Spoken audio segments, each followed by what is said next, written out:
Hello everyone, welcome to Sheeba's kitchen. இன்றைக்கி நம்ம சேனலில் வெஜிடபிள் பிரியாணி எப்படி பண்ணுறதுன்னு பார்க்கலாம்.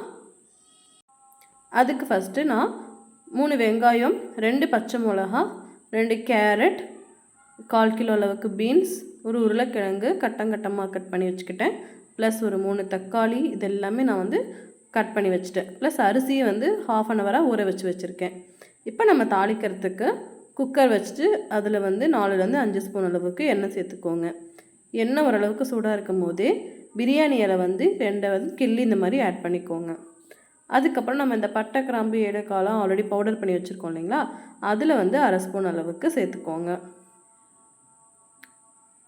இது சின்ன ஸ்பூன் தான், அதனால தான் நான் 1/2 ஸ்பூன்னு சொல்கிறேன். 1/2 ஸ்பூன் அளவுக்கு சேர்த்துக்கோங்க.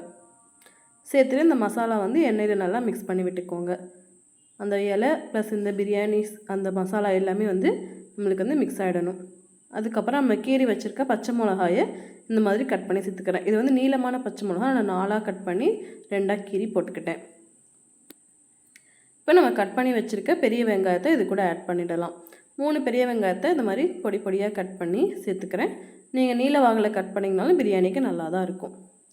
ப்ளஸ் வெங்காயம் வதங்கிறதுக்காக தேவையான அளவு கல்லுப்பு சேர்த்துக்கிறேன். கல்லுப்பு சேர்த்துட்டு நல்லா வதக்கிக்கோங்க வெங்காயத்தை. இப்போது ஒரு கைப்பிடி அளவுக்கு கொத்தமல்லியும் புதினாவும், புதினா கொஞ்சம் அதிகமாக, கொத்தமல்லி கொஞ்சம் கம்மியாக வச்சு ஒரு கைப்பிடி அளவுக்கு சேர்த்துக்கோங்க.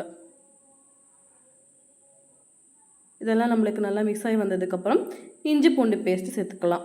இஞ்சி பூண்டு பேஸ்ட்டு ஒரு 1.25 ஸ்பூன் அளவுக்கு சேர்த்துக்கலாம்.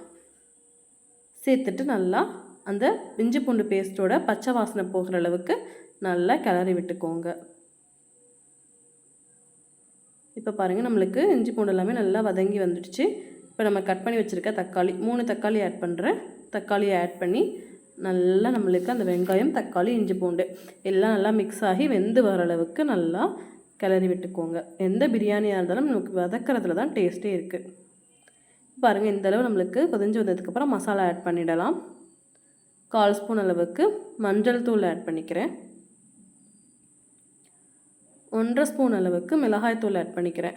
இதில் நான் காஷ்மீரி மிளகாயை சேர்த்து ஆட் பண்ணி வச்சுருக்கிறனால 1/2 ஸ்பூன் அளவு ஆட் பண்ணிக்கிறேன். நீங்கள் வெறும் மிளகாய்த்தூளாக இருந்தால் 1 ஸ்பூன் ஆட் பண்ணாலே போதுமானதாக தான் இருக்கும்.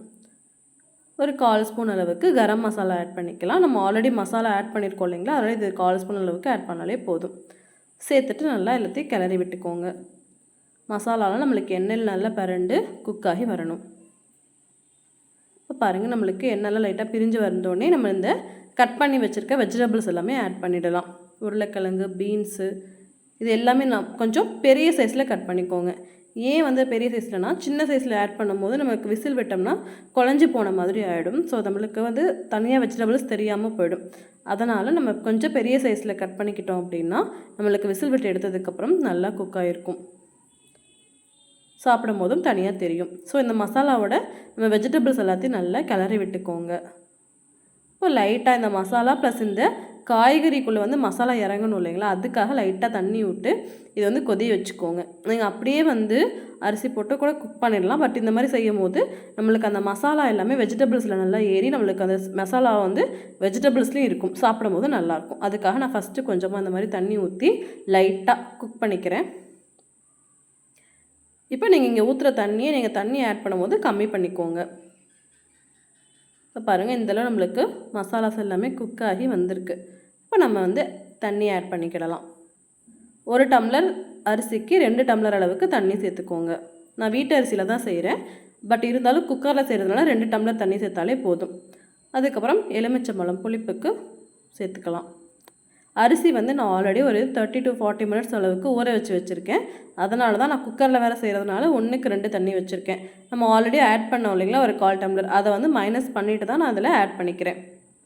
இப்போ நம்மளுக்கு நல்லா எல்லாமே கொதிஞ்சு வந்துடுச்சு. இந்த ஸ்டேஜில் நம்மளுக்கு உப்பு, காரம், புளிப்பு எல்லாமே கரெக்டாக இருக்கான்னு சரி பார்த்துக்கோங்க.